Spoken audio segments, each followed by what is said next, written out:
কোটালীপাড়া এই প্রথমবারের মতো তৈরি হয়েছে বিনোদন পার্ক। কি থাকছে এই পার্কে, কোথায় আসবেন, কিভাবে আসবেন, কত টাকা খরচ হবে, কি কি দেখতে পাবেন, এখন আসা কি ঠিক হবে নাকি ঠিক হবে না, সবকিছু আজকের ভিডিওতে থাকছে। তো চলুন আজকে ভিডিওটি শুরু করা যাক।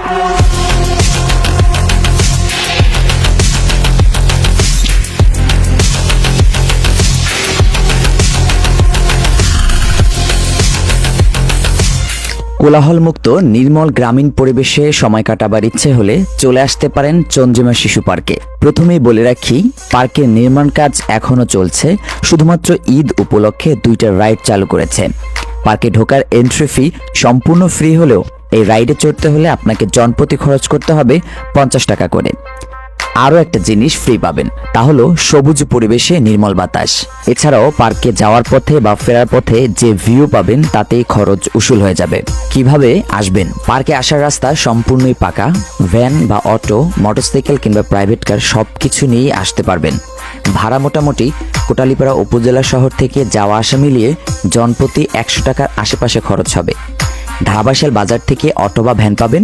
15 টাকার মতো ভাড়া নিবে পার্ক পর্যন্ত। যদি কেউ নিজস্ব প্রাইভেট কার কিংবা মোটরসাইকেল নিয়ে আসেন তাহলে ধারাবাসাল বাজার এসে যে কারো কাছে জিজ্ঞেস করলেই দেখিয়ে দেবে মাচারতারা গ্রামের এই পার্কের লোকেশনটি।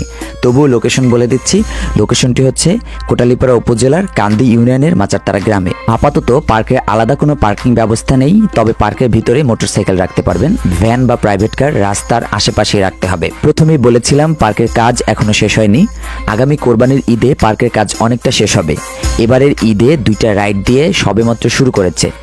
আশা করা যাচ্ছে আগামী কোরবানির ঈদে কাজটা শেষ হওয়ার পরে পার্কের সৌন্দর্য আরও বৃদ্ধি পাবে। যদিও পার্কের কাজ চলমান, তবু প্রাকৃতিক পরিবেশে ফিল নেওয়ার জন্য হলেও ঘুরে আসতে পারেন চন্দ্রিমা শিশু পার্কে।